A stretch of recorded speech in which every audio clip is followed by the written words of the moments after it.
Welcome back to my channel. मैं प्रिया मिश्रा लेकर आई एक अमेजिंग जर्नी जो कि है कॉमर्स की दुनिया। तो बच्चों, कल हमने स्टार्ट कर दिया था theory of demand chapter number 3। तो बिना देर करते हुए टॉपिक की तरफ चलते हैं। सारे बच्चों एक इन्फॉर्मेशन देनी है कि अगर आपको वीडियो की पीडीएफ चाहिए है बच्चों, तो आप मेरे टेलीग्राम चैनल जो कि लर्न कॉमर्स विद प्रिया है, आप उसे ज्वाइन कर सकते हैं। यहाँ से आपको ये सारे पीडीएफ मिल जाएंगे। ठीक है, तो आप इस चैनल को ज्वाइन कर लें और वहां से पीडीएफ ले सकते हैं। तो चलिए अब हम अपने टॉपिक की तरफ चलते हैं जो कि है डिमांड फंक्शन। डिमांड फंक्शन क्या है बच्चों? तो देखिए यहाँ पे अब आपको इको में फंक्शन वर्ड कई जगह पढ़ने को मिलेगा, है ना। तो का मतलब होगा हर जगह किससे? रिलेशन से। ठीक है, तो जहां भी फंक्शन दे, जिस जिस भी वर्ड के आगे देगा, तो मतलब उसका रिलेशन किससे है, कैसा है। ठीक है, तो यहाँ पे डिमांड फंक्शन का हम बात करेंगे तो जो भी फैक्टर्स होंगे, जो भी क्वांटिटी डिमांडेड और उनके फैक्टर्स के बीच में जो रिलेशन होंगे उसके बारे में देखने वाले हैं। तो इससे पहले हमने इंडिविजुअल डिमांड को देखा था कि क्या फैक्टर्स उसको अफेक्ट करते हैं। ठीक है, तो individual demand function refers to the function relationship between individual demand and the factors affecting individual demand. तो हमने क्या क्या पढ़ा था, जैसे कि प्राइस ऑफ द कमोडिटी करेगा, रिलेटेड गुड्स करेंगे, ये सब हमने फैक्टर्स में पढ़े थे। तो उसी को हम एक्सप्रेस करेंगे कैसे? तो डिमांड ऑफ द कमोडिटी हो गया, पीएक्स हो गया है price of the given commodity, PR हो जाएगा रिलेटेड गुड्स, वाई हो जाएगी income of the consumer, T हो जाएगा टेस्ट एंड प्रेफरेंस और एफ हो जाएगा क्या? Expectation of change in price in future. Right, यही फैक्टर्स हमने पढ़े थे, उसी को हम कैसे एक्सप्रेस कर रहे हैं? फंक्शंस में एक्सप्रेस कर रहे हैं। ठीक है, हेड हो गया डिमांड और ये हो गया क्या? फैक्टर्स हो गए। ठीक है, जो डिमांड को अफेक्ट करते हैं। वैसे ही मार्केट डिमांड में भी होगा कि मार्केट डिमांड के क्या क्या फैक्टर्स हमने पढ़े थे और वो कैसे अफेक्ट करते हैं। तो उसी को हम कैसे एक्सप्रेस करेंगे कि डिमांड ऑफ द कमोडिटी हो गया, price of the commodity, related goods, ठीक है, income of consumer, taste in preference, change in profit, change in price in future, and आ जाएगा size and composition, population, season and weather and distribution of income. ठीक है, ये market demand के सारे factors हो गए जो अफेक्ट करते हैं, उसको हम ऐसे एक्सप्रेस करेंगे। ठीक है, आप इसका स्क्रीनशॉट ले सकते हैं। चलिए अब हम डिमांड शेड्यूल की तरफ चलते हैं। ठीक है, तो डिमांड शेड्यूल क्या होता है? शेड्यूल का मतलब है बच्चों जो भी हम टेबुलर फॉर्म में रिप्रेजेंट करें, है ना। किसमें रिप्रेजेंट करना है हमको? टेबुलर फॉर्म में, मतलब एक टेबल के रूप में हमको उसको क्या करना है? रिप्रेजेंट करना है। देखिए, demand schedule is a tabular statement showing various quantity of commodity being demanded at various price level. ठीक है, चलिए हम एक एग्जांपल देख लेते हैं कि मैं यहाँ पे प्राइस है और यहाँ पे क्वांटिटी डिमांडेड एक्स लेती हूँ। ठीक है, अब मान लो प्राइस 10 से 20, 20 से 30, 30 से 40 हो गई। जो यहाँ पे क्वांटिटी डिमांडेड थी कमोडिटी की 50 से 30, 20 और फिर 15 हो गई। ये हो गया क्या? टेबुलर फॉर्म में, है ना। इसको कैसे रिप्रेजेंट कर दिया है अपन ने? टेबुलर फॉर्म में रिप्रेजेंट कर दिया है।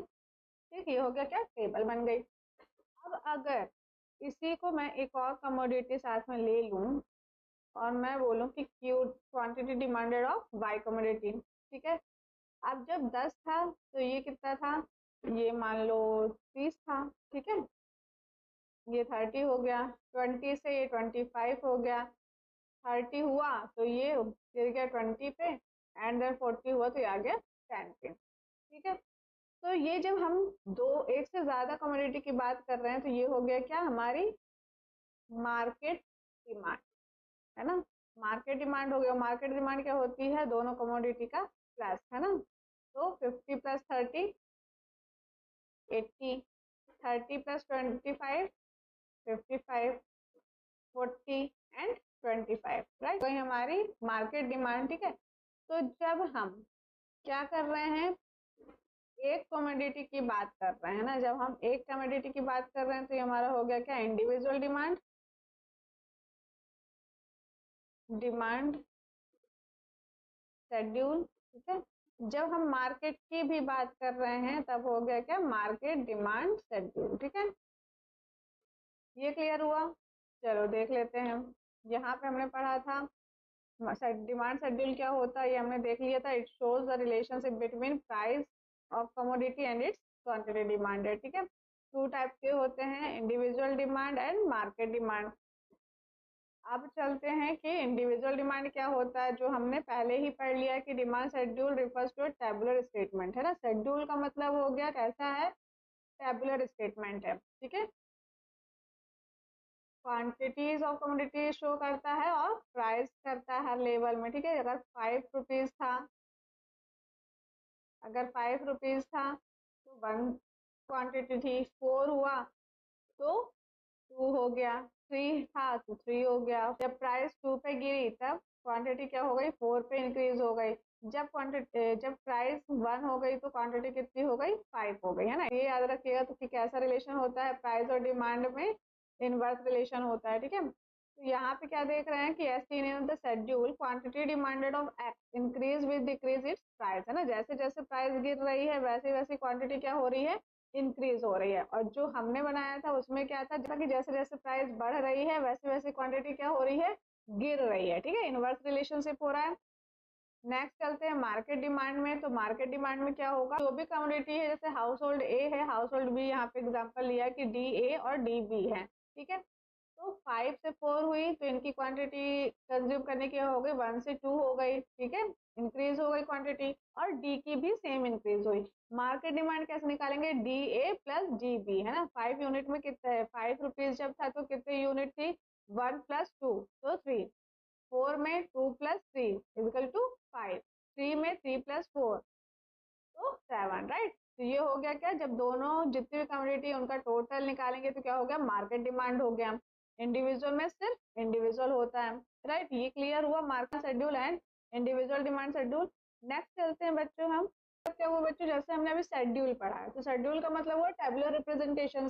डिमांड कर्व क्या होगा, एक ग्राफिकल रिप्रेजेंटेशन होगा, है ना। शेड्यूल क्या हुआ, टेबुलर रिप्रेजेंटेशन था और कर्व होगा एक ग्राफिकल रिप्रेजेंटेशन, है। Demand curve is a graphical representation of demand schedule, है ना। डिमांड शेड्यूल जो हमने टेबल बनाई थी उसका ही क्या है, एक ग्राफिकल रिप्रेजेंटेशन है। Focus of all the points showing various quantity of commodity that a consumer is willing to buy at the various price of various level of price, ठीक है। अब देखिए जो हमने एग्जांपल लिया था हम उसी पे चलते हैं। हमने जो एग्जांपल लिया था, ठीक, ये हमारा एग्जांपल था। तो चलिए हम इसी को देखते हैं कि अगर हम बात करें पहले तो इंडिविजुअल डिमांड की, तो क्यू एक्स जो है, वाई एक्सिस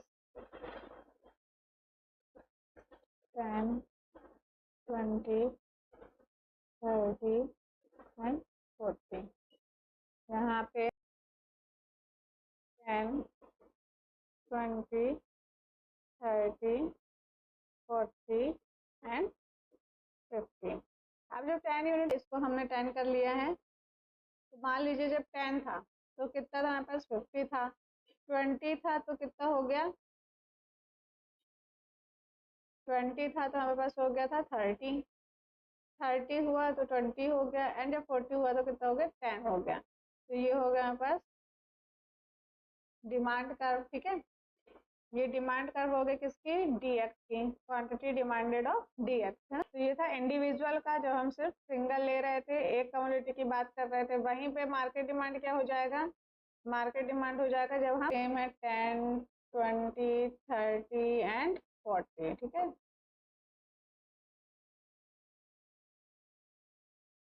अब ये हो गया 10 20 30 40 50 60 एंड 70 एंड 80, ठीक है। ये एक्स हो गया, ये वाई हो गया। पहले इसकी बात करते हैं। तो 10 था तो 50, 20 था तो 30, 30 था तो ये हो गया ऐसे। Next quantity demanded of x, अब वो क्वांटिटी डिमांडेड ऑफ एक्स की बात करते हैं। जब 10 था तो कितना था, 30 था तो 25, 30 था तो 20 एंड जब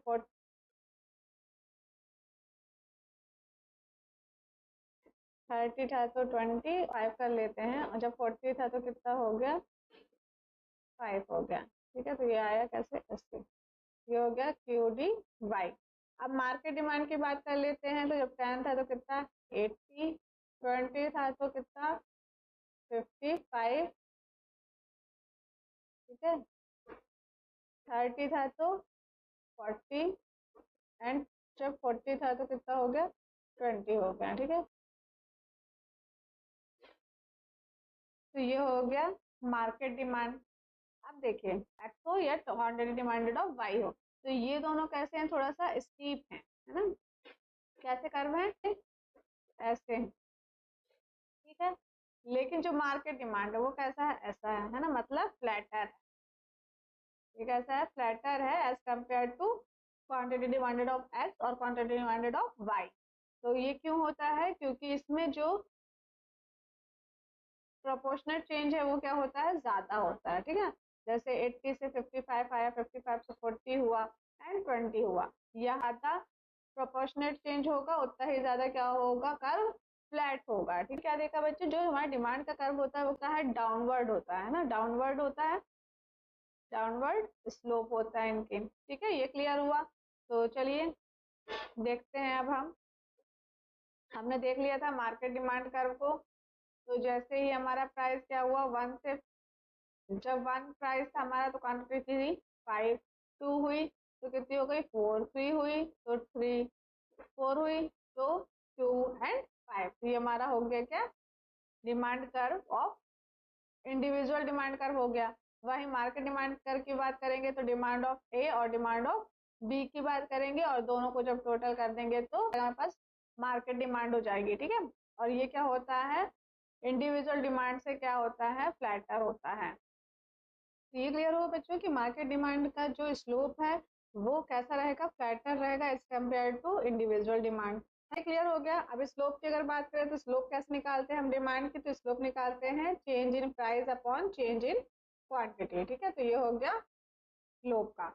तो चलिए अब आगे बढ़ते हैं, जो कि है हमारा लॉ ऑफ डिमांड। तो लॉ ऑफ डिमांड क्या कहता है, रिलेशनशिप दिखाता है प्राइस और क्वांटिटी के बीच में। हमेशा क्या होगा, अगर प्राइस बढ़ेगी तो क्या होगा, डिमांड उस चीज की क्या होगी, कम हो जाएगी, है ना। हम लोग अगर कोई चीज महंगी हो रही है तो उसको कम परचेज करेंगे, तो ये रिलेशनशिप ही दिखाएगा, तो वही क्या होता है, लॉ ऑफ डिमांड। तो law of demand state the inverse relationship between किसमें, प्राइस में और क्वांटिटी डिमांडेड में। और बाकी सब फैक्टर्स जो होते हैं उसे क्या करना रहेगा, हमको कांस्टेंट रखना पड़ेगा, है ना। इस लॉ को हम क्या कहते हैं, फर्स्ट लॉ ऑफ परचेज भी कहते हैं।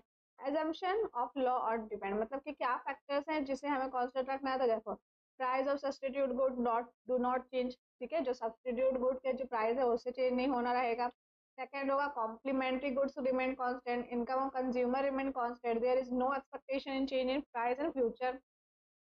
टेस्ट एंड प्रेफरेंस, ये सब जो भी हैं ये सब क्या रहेंगी, कांस्टेंट रहेंगे, ठीक है, कांस्टेंट रखेंगे। रेगुलर फॉर्म में हम समझते हैं, जैसे प्राइस है और क्वांटिटी डिमांडेड है एक्स की, है ना, क्यू डी है एक्स का। अगर 5 रुपए किसी चीज की प्राइस है तो उसका जो क्वांटिटी है वो कितनी है, 1। प्राइस अगर गिर के 4 हो गई तो उसकी क्वांटिटी क्या हो जाएगी, बढ़ जाएगी, 2 क्वांटिटी हो जाएगी। प्राइस और गिर गई 3 पे आ गई तो क्या होगा, उसकी क्वांटिटी 3 हो गई। प्राइस और गिर गई 2 पे आ गई, उसकी क्वांटिटी क्या हो गई, 4 हो गई। अब 1 पे आई तो 5 हो गई, है ना। तो क्या हो रहा है इससे कि जैसे जैसे यूनिट्स बढ़ रही हैं प्राइस के गिरने पे, है ना, जैसे जैसे प्राइस गिर रहा है वैसे वैसे क्या हो रहा है, यूनिट्स बढ़ रही हैं। Demand curve DD slope downward from left to right, हमेशा क्या होता है, स्लोप हमने देख लिया है डाउनवर्ड होता है, ठीक है, लेफ्ट से राइट में आता है और इनवर्स रिलेशनशिप शो करता है। वाई अदर फैक्टर्स, हमको हमको अदर फैक्टर्स को क्यों कांस्टेंट रखना है, क्योंकि the quantity demanded of a commodity depends on many factors, ठीक है। जो क्वांटिटी होती है डिमांड की वो क्या होता है, मैनी फैक्टर्स में डिपेंड होती है, बहुत सारे ऐसे फैक्टर्स हैं जिसमें डिपेंड होती है।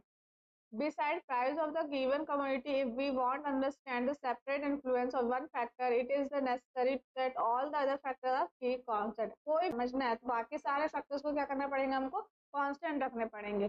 Therefore, while discussing the law of demand, it is assumed that the no change in other factor, कोई भी अदर फैक्टर्स में कोई भी चेंजेस नहीं हो रहे हैं। जैसे कि अगर हम सीजन की बात करें, अगर सीजन ही नहीं है उस चीज का, अगर विंटर जा चुकी है तो हमारे जो वूलन क्लॉथ है उनकी तो कोई डिमांड ही नहीं रहेगी, राइट। तो इन सारे फैक्टर्स को हमको क्या करना पड़ेगा, कांस्टेंट रखना पड़ेगा, और हम प्राइस और क्वांटिटी डिमांडेड में बस रिलेशन देखेंगे, ठीक है।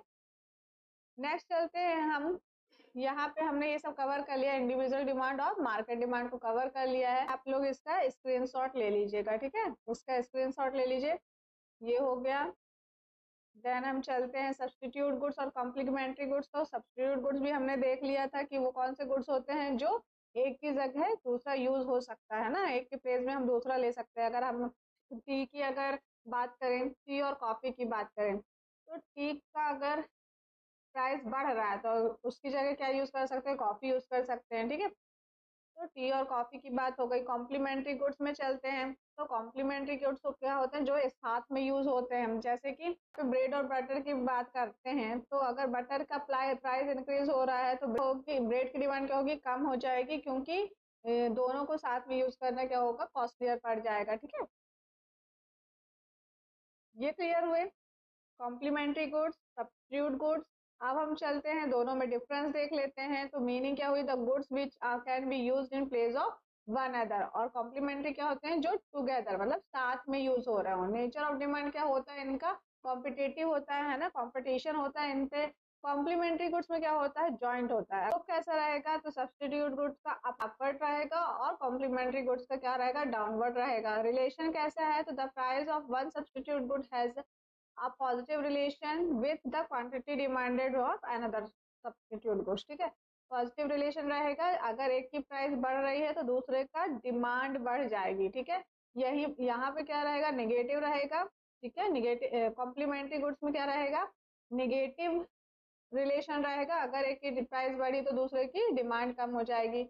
एग्जाम्पल, तो सब्स्टिट्यूट गुड्स के क्या हो गया, पेप्सी हो गया, कोको कोला हो गया, टी कॉफी हो गई। कॉम्प्लीमेंट्री गुड्स का क्या हो गया, टी और शुगर हो गया, ब्रेड और बटर हो गया, पेन और रिफिल हो गए, ठीक। ये होगा इनके example.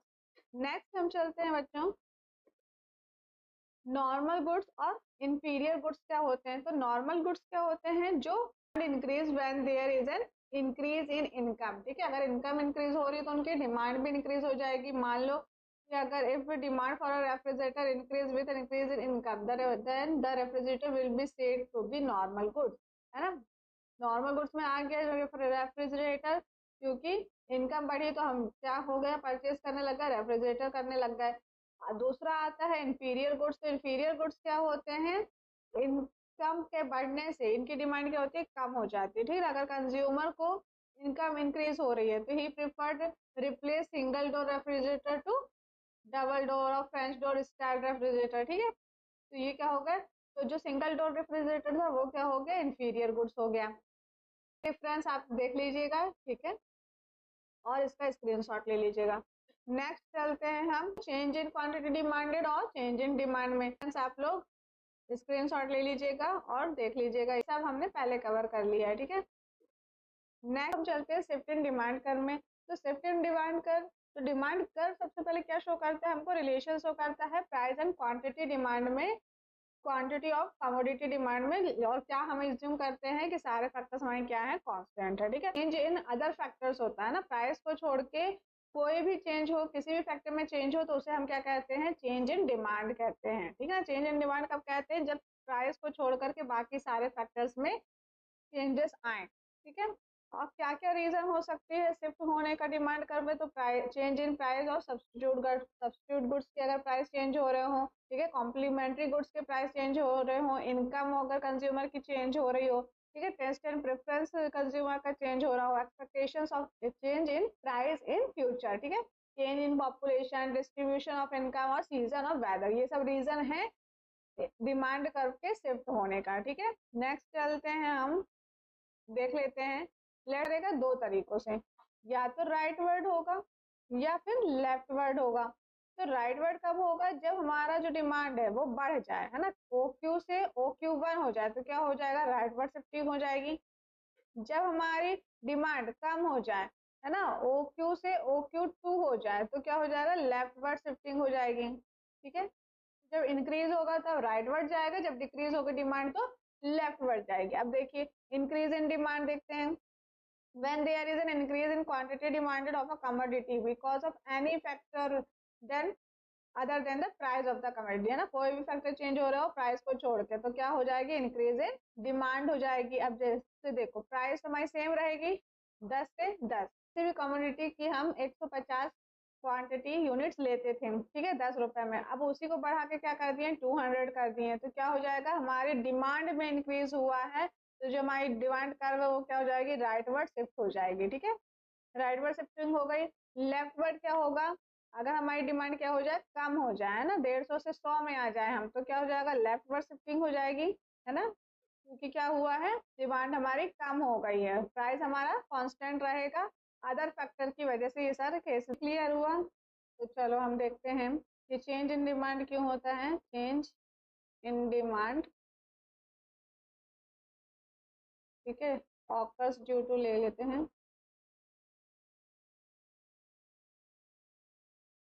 Change in factors other than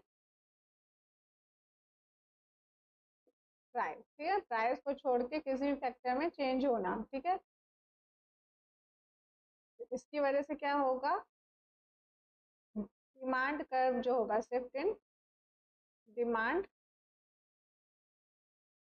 curve, right. Then देखते हैं कैसे कैसे होगा, लेफ्टवर्ड शिफ्टिंग होगा,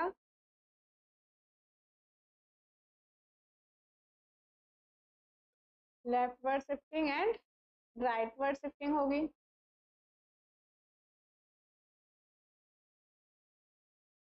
ठीक है। होते हैं डिक्रीज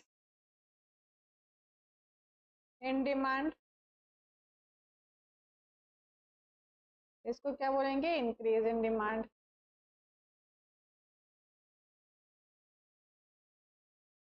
राइट। ये क्यों होता है, ड्यू टू अनफेवरेबल चेंज, है ना, अनफेवरेबल चेंज जो होगा, अनफेवरेबल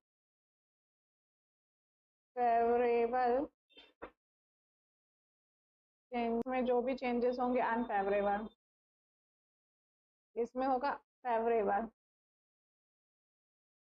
चेंज इन डिमांड क्यों होता है, क्योंकि अदर फैक्टर्स चेंज होते हैं, प्राइस कांस्टेंट रहता है लेकिन, ठीक है। और ये दो तरह से होता है, या तो लेफ्ट वर्ड हो सकता है या फिर राइट वर्ड हो सकता है, या तो ऊपर जाएगा इंक्रीज होगा तो राइट वर्ड, और अगर डिक्रीज हो रहा है तो लेफ्ट वर्ड, ठीक है। नेक्स्ट, राइट, अब हम चलते हैं चेंज इन क्वांटिटी डिमांडेड में, है ना। तो मूवमेंट देखते हैं कि अगर क्वांटिटी डिमांडेड में चेंज होता है तो क्या रहेगा। तो क्वांटिटी डिमांडेड में चेंजेस कब आएंगे, जब प्राइस में चेंजेस होंगे, ठीक है। और बाकी सारे जो भी फैक्टर्स हैं वो क्या रहे, कांस्टेंट रहे। सारे फैक्टर्स का कांस्टेंट रहने में, प्राइस में चेंज होने पे क्वांटिटी डिमांडेड में चेंजेस आएंगे, और प्राइस कांस्टेंट रहेगा, अदर फैक्टर्स में जिसमें भी इम्पैक्ट पड़ेगा तो इसमें डिमांड में चेंज आएगा, ठीक है।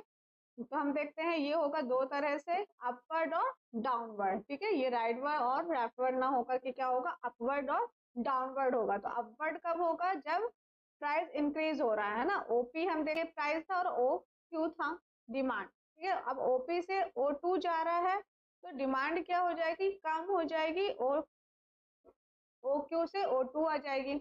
वहीं अगर प्राइस कम होती है, ओ से ओपी वन आती है, तो क्या होगा, जो डिमांड होगी ओ क्यू से ओ क्यू वन चली जाएगी, इंक्रीज हो जाएगी।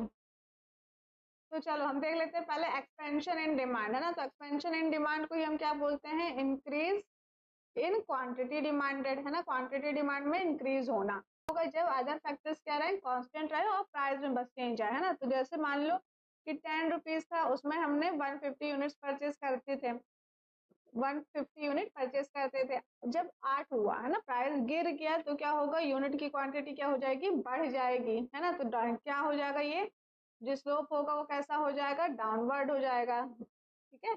The quantity demanded increase from 150 to 200 units as shown in the above schedule and diagram because of the falling price 8, leading the downward movement along the same demand curve, ठीक है। Downward movement हुआ, वहीं पे जब मान लो increase हो जाएगा price, तो यूनिट क्या हो जाएंगे, कम हो जाएंगे, तो ये क्या कहलाया जाएगा, अपवर्ड कहलाया जाएगा, ठीक है, अपवर्ड डिमांड कहलाया जाएगा। और इसको हम क्या बोलते हैं, कॉन्स्ट्रक्शन इन डिमांड कहते हैं, या डिक्रीज इन क्वांटिटी डिमांडेड कहते हैं, ठीक है। ये क्लियर हो गया आप लोगों को, अपवर्ड और डाउनवर्ड कब होगा, and leftward shifting and rightward shifting कब होगी। अपवर्ड को हम क्या कहते हैं, अपवर्ड को हम कहेंगे डिक्रीज इन क्वांटिटी डिमांडेड कहेंगे, या कॉन्ट्रैक्शन कहेंगे। जब इंक्रीज होगी क्वांटिटी डिमांडेड तो क्या कहेंगे, एक्सटेंशन कहेंगे, ठीक है। ये क्लियर हो गया। तो चलो हम देख लेते हैं इसको भी कि चेंज इन क्वांटिटी डिमांडेड कब होगा। ठीक है, तो ऑफर्स कब होंगे? जब चेंज इन प्राइस होगा, चेंज इन प्राइस होगा, है ना। अदर फैक्टर क्या होने चाहिए? अदर फैक्टर कांस्टेंट होना चाहिए, राइट। ये क्या करेगा? मूवमेंट अलोंग डिमांड कर्व करेगा।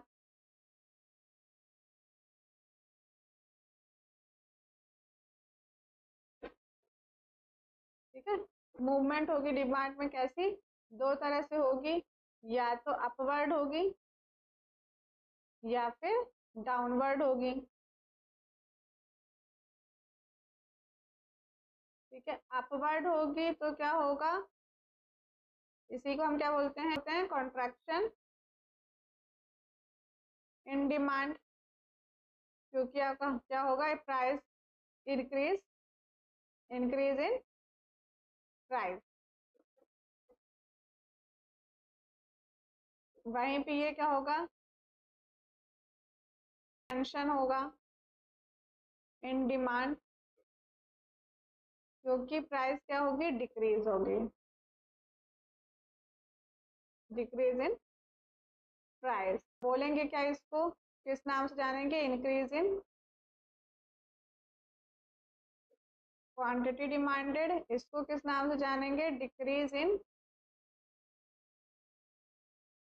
Quantity demanded. ठीक है,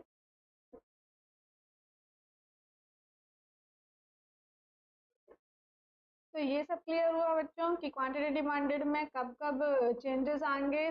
ठीक है, अपवर्ड एंड डाउनवर्ड होगा। डिमांड में क्या होगा? लेफ्टवर्ड और राइटवर्ड होगा। तो ये था हमारा theory of demand. Next video में हम नेक्स्ट टॉपिक करेंगे। आज के लिए इतना ही। अगर आपको ये वीडियो पसंद आई तो please like, subscribe and share करिएगा। Thank you.